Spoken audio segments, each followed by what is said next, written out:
Mulai dari yang pertama, di Bapak dan Ibu, ini menarik sebenarnya terkait tentang program rencana tenaga kerja mikro yang memang ini menjadi program rutin di Kementerian Ketenagakerjaan. Dan Bapak dan Ibu ini terus terang kalau saya dengar baru sekarang ya kita diminta untuk mengelaborasi secara detail terkait dengan program ini. Ya. Lanjut. Jadi RTK, Rencana Tenaga Kerja Mikro ini memang salah satu yang kita minta kepada perusahaan agar mereka bisa menyiapkan perencanaan tenaga kerjanya ke depan. Jadi mikro ini adalah untuk skala perusahaan. Landasan hukumnya ada Undang-Undang Nomor 13 Tahun 2003. Kemudian ada juga Permenaker Trans tahun 2010 tentang perencanaan tenaga kerja mikro. Jadi tujuannya adalah meminta perusahaan untuk memetakan kebutuhan perencanaan SDM-nya ke depan dan agar perencanaannya itu terarah. Sehingga diharapkan ketika ada perencanaan, maka terjaminlah perlindungan SDM-nya, hubungan industrial yang harmonis, kesejahteraan, dan seterusnya. Dan pembagian peran pemerintah pusat itu menyusun yang disebut dengan Rencana Tenaga Kerja Nasional, RTKN, kemudian provinsi menyusun RTKD, dan perusahaan menyusun yang sifatnya mikro untuk level perusahaan masing-masing. Dalam bahasa manajemen itu yang disebut dengan manpower planning. Ya, jadi perencanaan ke depan kira-kira kebutuhan tenaga kerjanya seperti apa. Ini adalah gambaran next framework bagaimana suatu RTK mikro itu disusun. Ada dinamika internal perusahaan, kemudian ada dinamika ya, eksternal sampai global, kemudian mereka membuat sebuah proyeksi perencanaan tenaga kerjanya seperti apa ke depan. Dan ini nanti menjadi masukan untuk penyusunan rencana tenaga kerja daerah dan rencana tenaga kerja nasional.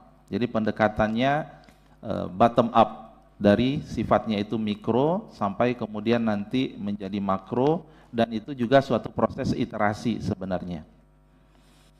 Bapak dan Ibu, memang next potret yang ada masih jauh ya. Inilah yang salah satu tantangan bagi kami, karena kewajiban untuk mengisi data terkait tentang rencana tenaga kerja ke depan itu sejalan dengan sistem pelaporan WLKP, wajib lapor perusahaan ya, yang kemudian kita minta kepada semua perusahaan yang ada. Saat ini memang rata-rata baru 5%. Nah, inilah menjadi tantangan bagi kami, bagaimana kita terus melakukan kampanye kepada perusahaan bahwa mereka punya kewajiban untuk ya, memberikan laporan data-data terkait tentang perusahaannya. Ini adalah gambaran ya, yang paling tinggi memang Jakarta, kemudian yang paling rendah adalah di daerah semakin timur. Tapi ini juga terkait dengan realitas perusahaannya itu sendiri. Ya, kalau perusahaannya itu kemudian perusahaan kecil menengah, tentu kemudian seperti ini belum menjadi sebuah culture bagi mereka untuk melaporkan kepada pemerintah. Lanjut. Terkait dengan kegiatan ini sendiri, yang tahun lalu kita lakukan, kita memang punya kegiatan yang sifatnya offline. Dan menurut kami ini menarik sebenarnya, apalagi kalau dimungkinkan adanya kerjasama dengan mitra saat pelaksanaan offline. Ya, tahun lalu kita membuat 2 training of trainers, jadi kegiatan pelatihan yang dilakukan oleh Kemnaker dengan pesertanya itu adalah para disnaker provinsi untuk memberikan bimbingan terkait dengan bagaimana melakukan perencanaan untuk penyusunan RTK mikro. Dan tahun lalu dilaksanakan 2 kali di wilayah tengah dan timur dan wilayah barat. Kemudian Disnaker Provinsi yang kemudian melakukan training of trainers juga kepada Disnaker Kota Kabupaten, dan kemudian nanti mereka melakukan sosialisasi dan pelatihan kepada perusahaan. Next. Namun tahun ini Bapak dan Ibu pimpinan dan anggota Komisi 9, kami karena keterbatasan anggaran kita memang hanya bisa melakukannya secara online, ya. Jadi tahun lalu kita bisa lakukan offline, tapi tahun ini online. Kita sudah laksanakan di tanggal 5 Maret, kemudian 15, 17 April, 22 April, dan kita masih ada kegiatan. Jadi terkait dengan agenda yang pertama, RTK Mikro ini memang menjadi salah satu program yang dilakukan oleh Kementerian Ketenagakerjaan. Secara berjenjang kita ingin memberikan pelatihan kepada perusahaan bagaimana cara membuat suatu perencanaan tenaga kerja ke depan. Dan alhamdulillah selama ini berjalan dengan baik, dan dokumen inilah yang kemudian kami gunakan untuk perancangan rencana tenaga kerja daerah, rencana tenaga kerja nasional. Baik, ini yang pertama terkait dengan agenda yang pertama. Saya mohon izin untuk masuk kepada agenda yang kedua, implementasi skema School to Work Transition. Ini yang diminta oleh Sekretariat DPR kepada kami, Komisi 9, untuk kami memaparkan terkait dengan program ini. Bapak dan Ibu, yang pertama yang ingin kami sampaikan, memang kolaborasi dengan kementerian dan lembaga lain ini menjadi kunci bagi Kementerian Ketenagakerjaan, karena kita melihat pembenahan atau perbaikan ketenagakerjaan itu tidak hanya bisa dilihat dari sisi hilir saja, tapi harus kita proaktif kepada sisi hulu. Jadi beberapa hal terkait dengan penciptaan lapangan kerja, kepastian penciptaan lapangan kerja, terkait dengan integrasi bagaimana apa yang dilakukan oleh Kementerian Ketenagakerjaan dengan kementerian lain, kemudian pelatihan bersama, itu hanya bisa kita lakukan kalau adanya kolaborasi dengan KL yang lain. Dan alhamdulillah saya juga ingin mengucapkan terima kasih kepada support dari pimpinan Komisi 9 dan anggota Komisi 9. Selama 6 bulan kami diamanahkan, kita proaktif untuk mendatangi kementerian-kementerian lain, membuat MOU, mencari peluang untuk kami melakukan kerjasama. Ini contoh dengan BUMN terkait dengan produktivitas, Dikdasmen terkait dengan integrasi kurikulum SMK dengan BLK, UMKM kita ada pelatihan bersama, kemudian KKP kita mencoba mengeksplor penciptaan lapangan kerja di Kementerian Kelautan seperti apa, hal yang sama dengan Kementerian Kehutanan, Kementerian Pertanian, kemudian P2MI lebih kepada pemanfaatan fasilitas kami, karena ini adalah program pemerintah bersama, Komdigi terkait dengan pelatihan digital talent, Badan Gizi Nasional terkait juga tentang penciptaan lapangan kerja baru, termasuk juga kami menjalin kerjasama dengan luar negeri untuk peluang pengiriman tenaga magang yang sifatnya itu adalah skill worker. Dan ini semua adalah bagian dari upaya-upaya yang kita lakukan untuk menyelesaikan permasalahan ketenagakerjaan di Indonesia. Next, spesifik yang akan kita gulirkan dalam waktu dekat, kami melihat yang pertama, Bapak dan Ibu, program pelatihan yang kami lakukan selama ini dari Kemenaker itu variasinya sangat banyak, ya. Dari 300 balai latihan kerja yang kita miliki, kemudian masing-masing memiliki tema sendiri-sendiri yang memang sebagian sudah disesuaikan dengan kebutuhan lokal, tapi kami melihat untuk tahun ini kita perlu memutuskan fokus pelatihannya kemana. Sehingga kami menggabung itu semua dalam suatu skema yang kita sebut dengan program School to Work Transition. Apa itu? Program integrasi pelatihan dan pemagangan, di mana kami mencoba menjawab 3 pertanyaan dasar yang selama ini program-program pelatihan kami itu sifatnya scatter. Jadi yang pertama, kami ingin fokus bahwa kita harus ada konsentrasi pelatihan untuk skill set masa depan. Yang skill set ini bisa berkembang terus.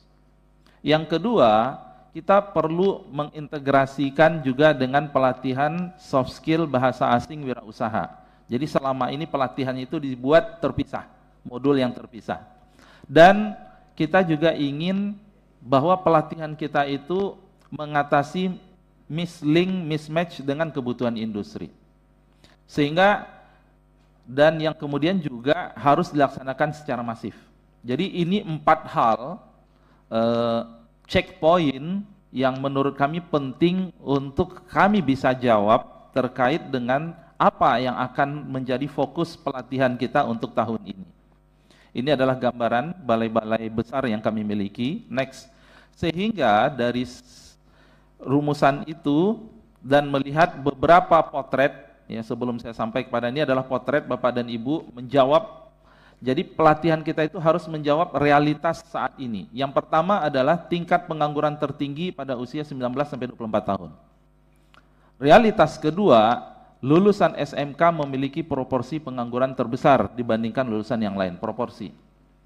Dan yang ketiga, mismatch itu juga ternyata dilihat jurusan yang ada saat ini itu juga kalau kita lihat kenapa mismatch-nya cukup besar, berarti ada sesuatu yang belum pas dengan kurikulumnya. Menjawab itu semua, maka next, ini rumusan kami. Jadi kita sedang menuntaskan suatu paket program pelatihan School to Work Transition dengan 4 tema ini. Fokus bukan berarti yang lainnya tidak, gitu ya. Tapi adalah fokus dalam artian kita ingin tema-tema ini menjadi unggulan pelatihan kami tahun ini. Dan kami membutuhkan kerjasama juga dengan lintas kementerian, Kementerian Pertanian, Kementerian Komdigi, dan seterusnya, Perhutanan, Kementerian Kehutanan untuk bisa mengeksekusi ini. Jadi tema yang pertama itu adalah Smart Operation, itu pelatihan otomatisasi operasional perusahaan untuk peningkatan produktivitas. Smart Creative IT Skill, jadi pelatihan keterampilan kreatif berbasis teknologi IT.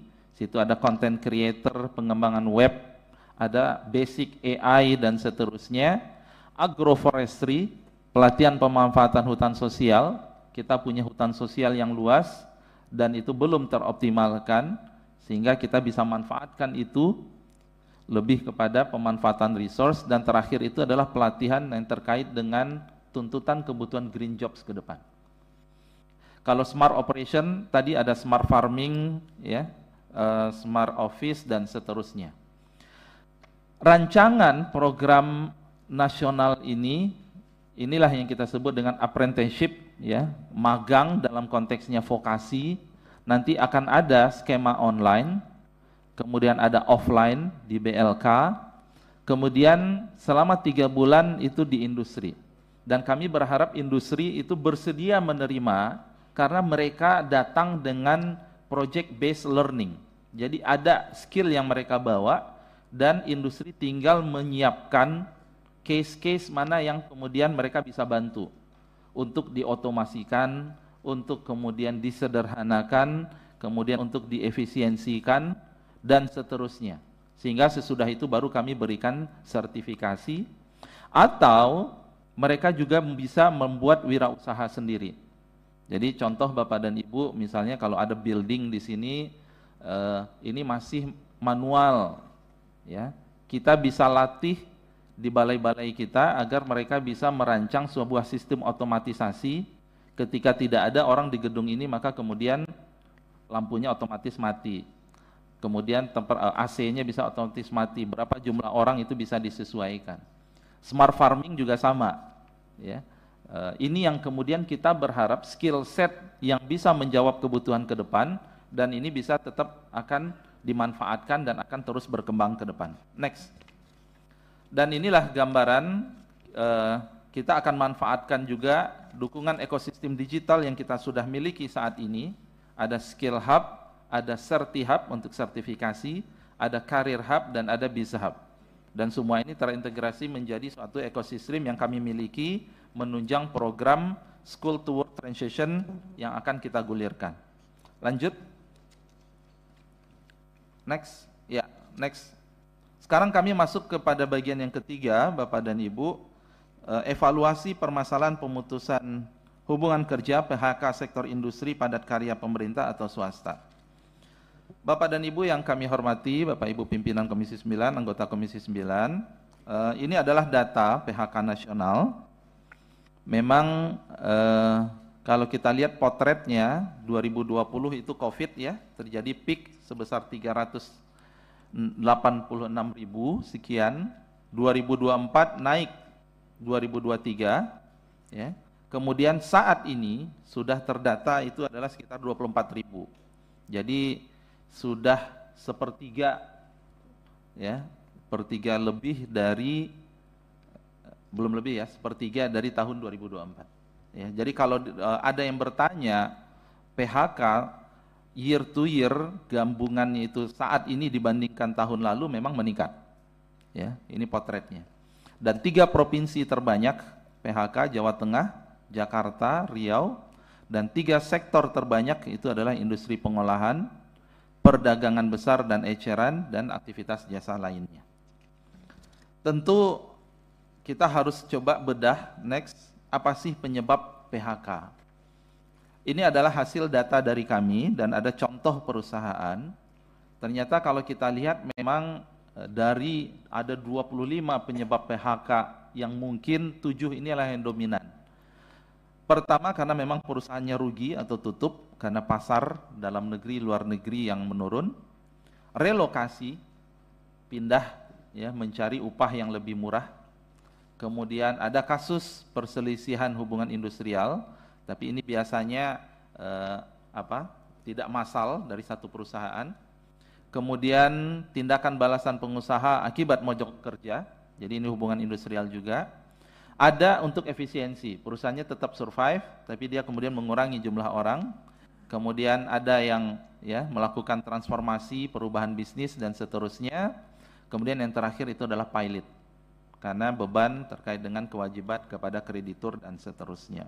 Jadi penyebab PHK juga beragam, sehingga ketika kita ditanya mitigasinya seperti apa, tentu kita juga harus melihat case by case-nya seperti apa. Lanjut. Next. Ya, ini adalah gambaran sektor industri yang mengalami tekanan dan potensial tumbuh. Ini beberapa peta yang ada, dan ini kami terus pertajam sesuai dengan permintaan dari Komisi 9 juga kalau tidak salah. Terakhir kita diminta memiliki peta risiko industri yang kemudian PHK-nya tinggi. Ini adalah potret sebagian yang kita miliki. Next. Kemudian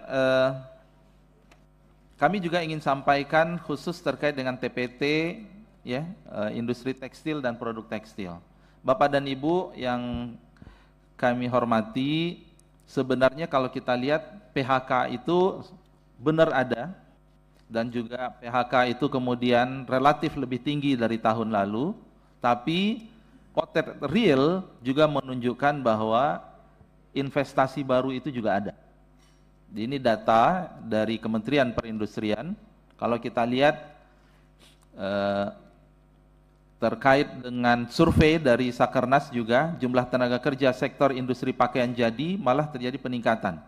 Ya, Agustus 2024 dibandingkan dengan Agustus 2023. Tapi ini memang potret 6 bulan yang lalu ya. Kemudian jumlah tenaga kerja pada sektor industri tekstil itu relatif lebih stabil. Jadi ini adalah gambaran yang lebih real bagaimana ada PHK dan kemudian ada pertumbuhan industri juga. Kalau kita lihat yang di kiri, investasi PMA, investasi PMDN dan seterusnya, memang ada peningkatan dan ada penurunan, menunjukkan sebuah dinamika, sehingga yang memang yang ditunggu dari pemerintah adalah antisipasi dan mitigasinya seperti apa. Next. Yang pertama, terkait dengan langkah antisipasi dari pemerintah, ada beberapa poin yang kemudian itu langsung di bawah koordinasi Menko Perekonomian itu terkait dengan kebijakan fiskal dan insentif pajak, stimulus ekonomi, dukungan restrukturisasi utang, proteksi industri dalam negeri, diversifikasi pasar dan ekspor, dan digitalisasi dan inovasi. Saya mohon izin tidak berpanjang lebar di sini, dan kemudian juga spesifik next untuk industri padat karya, ini kami juga ikut dalam rumusan di Kemenko bahwa ada fasilitas tax allowance, ada pembiayaan kredit investasi, ada insentif PPH pasal 21 dan bantuan iuran jaminan kecelakaan kerja di BPJS. Ini kita rumuskan di awal tahun 2025 dan alhamdulillah itu sudah jadi kebijakan, sebuah upaya kita untuk melindungi industri padat karya. Walaupun tentu kita melihat ini harus terus kita review dan harus terus kita sempurnakan. Dan terakhir, next, spesifik di bidang ketenagakerjaan, ini adalah upaya kami. Yang pertama, preventif, kita sedang membuat peta risiko PHK. Dan kita mulai sesuai dengan arahan dari Komisi 9 waktu rapat kami terakhir, kita mulai dari sektor industri dan nanti kita akan mengerucut kepada entitasnya itu adalah perusahaan.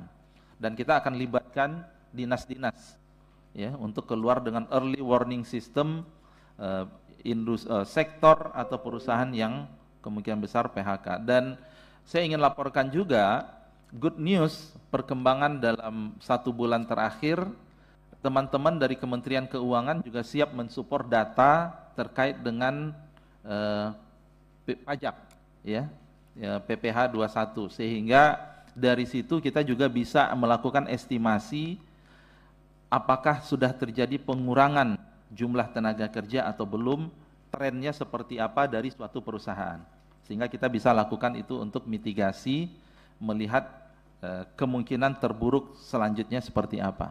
Itulah yang nomor 2, sinkronisasi data bulanan. Jadi ini adalah inisiatif baru dan kami mohon dukungan dan support dari Komisi 9. Dalam tim itu ada Kementerian Ketenagakerjaan, Kementerian Keuangan, BPS, dan Bank Indonesia. Kita ingin ada data bulanan terkait dengan ketenagakerjaan. Jadi data bulanan itu tidak hanya inflasi atau indikator-indikator makro, tapi kita juga ingin ada indikator-indikator tenaga kerjaan. Berapa jumlah tenaga kerja per bulan meningkatnya atau berkurangnya, basis datanya itu adalah integrasi tadi dari lintas KL. Kemudian penguatan koordinasi dengan dinas. Ya, ini kita sedang rencanakan untuk melakukan rakor pada bulan ini. Kemudian peningkatan kualitas mediator hubungan industrial, kemudian penguatan tugas dan fungsi pengawas ketenagakerjaan. Ini upaya preventif yang sedang kami lakukan, termasuk juga yang sudah kita siapkan di awal tahun, itu adalah alhamdulillah PP nomor 6 tahun 2025. Bagaimana dengan PP nomor 6 ini menyempurnakan benefit manfaat dari JKP yang awalnya itu hanya 45% dari upah 3 bulan pertama ketika seseorang itu di PHK, sekarang 60% dari upah selama 6 bulan.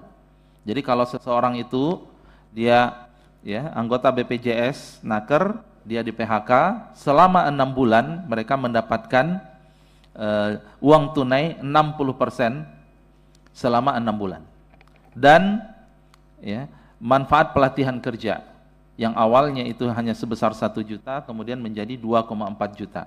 Dan balai-balai latihan kerja kami itu terbuka sekarang ya. Jadi mereka ingin upskilling, reskilling terkait dengan apa, menu-menunya ada dan kita akan salurkan mereka untuk mendapatkan pelatihan. Ya, apakah itu offline ataupun online tentu bisa. Kemudian kami terus berusaha untuk memperbaiki informasi terkait tentang lowongan pekerjaan. Kalau secara online kami memiliki Siap Kerja dan secara offline kita memiliki job fair yang juga kita bekerja sama dengan dinas, dan terakhir layanan kewirausahaan. Itu adalah gambaran Bapak dan Ibu upaya, dan sekarang mungkin Bapak dan Ibu juga sudah mendengar di bawah koordinasi Menko Perekonomian dan Mensesnek sedang disiapkan terkait dengan Satgas PHK. Dan kita berharap Satgas PHK ini lebih luas juga, tidak hanya bicara PHK tapi juga sampai menarik ke hulu, itu adalah terkait dengan penciptaan lapangan kerja. Lanjut, dan terakhir saya mohon izin untuk masuk ke agenda yang keempat terkait dengan program dan anggaran yang bersumber PHLN di Kemnaker. Jadi Bapak dan Ibu, mengapa agenda ini kami usulkan? Jadi kami mohon maaf karena ada suatu dinamika yang baru ya, bahwa untuk PHLN ternyata itu harus mendapatkan persetujuan. Ini adalah Undang-Undang 62 2004 tentang APBN tahun 2025, bahwa harus mendapatkan persetujuan dari alat kelengkapan DPR. Yang awalnya kami sudah siapkan sebagai rumah atau cangkangnya ya, dan kemudian untuk itu top up-nya, untuk penambahannya sesuai dengan undang-undang, maka kami membutuhkan persetujuan dari Komisi 9. Kami sudah di anggaran kita yang sudah kita sepakati, yang sudah ditetapkan, yang sudah disetujui, itu ada project list draft sebagai cangkang sebesar 2 miliar dan pengembangan Balai Pelatihan Vokasi dan Produktivitas Banyuwangi sebesar 5 miliar. Itu awalnya memang untuk cangkangnya ya, untuk rumahnya dan untuk di top up pada tahun anggaran 2025 ini. Tapi karena tadi harus ada suatu mekanisme persetujuan, maka kesempatan ini kami gunakan untuk memanfaatkan dukungan dan support dari Komisi 9 terkait dengan rencana. Apa yang akan kami lakukan untuk project list draft, kita akan sampaikan detail. Itu ada butuh tambahan anggaran sebesar 117 miliar dan kemudian BPPP Banyuwangi sebesar 17 miliar. Saya mohon izin untuk menyampaikan yang pertama, project list draft. Jadi project list draft ini mulai dari tahun 2024 gitu ya, hingga tahun 2027 itu dengan nilai sebesar 2,2 T. Project ini dilatar belakangi kebutuhan sistem informasi pasar kerja. Jadi memang kalau kita lihat best practice dari luar negeri, Kementerian Ketenagakerjaan itu membutuhkan suatu platform labor market information system yang kuat. Jadi tidak ada lagi calo pungli terkait dengan penempatan kerja dan seterusnya. Jadi setiap orang bisa dengan mudah mencari info lowongan pekerjaan dalam sebuah platform, dan itu kita masih belum sampai ke sana. Kita harus terus memperbaiki, dan disinilah kemudian project list draft itu menjadi rasional latar belakang, dan ini adalah pinjaman dari World Bank. Jadi proyek ini latar belakangnya itu adalah ada terkait dengan Perpres, kemudian dan seterusnya, dan outputnya adalah sistem informasi pasar kerja yang handal, labor market observatory, public employment services, dan pelatihan kerja. Jadi ini termasuk juga untuk renovasi beberapa balai latihan kerja yang ada di Kemnaker. Next, komponen A, pengembangan sistem informasi pasar kerja yang handal, ini outputnya. Komponen B, pemanfaatan informasi pasar kerja. Komponen C, penguatan kapasitas kelembagaan. Ya, jadi akan ada juga penguatan kelembagaan, mulai dari pendirian project management unit dan seterusnya. Dan untuk tahun 2025, next, yang memang kami sudah alokasikan awal di Kemenkeu itu 2M ya. Dan kita membutuhkan tambahan anggaran, ini adalah bantuan luar negeri untuk rincian kegiatan sesuai dengan work plan yang sudah di-approve oleh Bank Dunia sebenarnya tahun 2024 yang lalu ya.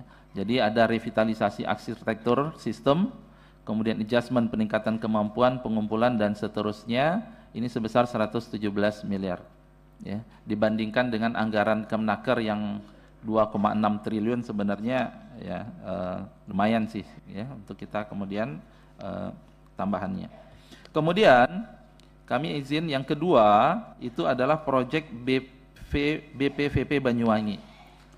Ini adalah pinjaman dari Austria, ini juga sudah berjalan. Kalau tadi list draft dari 2024, kalau BPVP ini tahun 2023 sebenarnya. Jadi sudah kesepakatannya. Jadi pengembangan pelatihan vokasi di Banyuwangi untuk bidang welding. Jadi Bapak dan Ibu, welding ini kebutuhannya besar di luar negeri, ya, kebutuhannya besar, dan memang Banyuwangi dianggap sebagai salah satu nanti pusat untuk pelatihan excellent untuk welding, termasuk juga tourism, ya. Kemudian skema yang waktu itu disepakati tahun 2023, pinjaman itu untuk 4 komponen utama: pengadaan peralatan pelatihan, pembangunan gedung, training services, dan asistensi oleh expert dari Austria. Alokasi awal yang sudah kita taruh di anggaran Kemnaker 5,4. Kemudian kita membutuhkan tambahan 17 miliar untuk tambahan anggaran untuk training services, asistensi, dan dukungan teknis. Next. Dan ini adalah beberapa dokumentasi, karena tadi sudah jalan dari 2023 ya, jadi sudah ada pembangunan gedungnya. Ini adalah sebagai laporan juga, gedung pariwisata untuk pengelasan. Next, lanjut, ya, lanjut. Dan tahun ini kita butuh untuk program sebenarnya. Jadi mulai melakukan program pelatihan dan asistensinya. Ya. Ini sudah ada training of trainers, program pariwisata, training of trainers untuk program pengelasan yang dilakukan tahun lalu sebenarnya. Baik, terakhir ya itu yang bisa kami sampaikan. Ya, Bu Pimpinan Sidang, Bapak dan Ibu Pimpinan Komisi 9, Bapak Ibu anggota, dan kami dari Kementerian Ketenagakerjaan mohon dukungan dari anggota Komisi 9 DPR RI yang terhormat atas kebutuhan penambahan pagu pinjaman luar negeri Kemnaker tahun 2025 untuk pelaksanaan list draft dan pengembangan BPVP Banyuwangi tadi. Demikian yang bisa kami sampaikan, mohon maaf agak lebih dari 20 menit. Terima kasih. Assalamualaikum warahmatullahi wabarakatuh.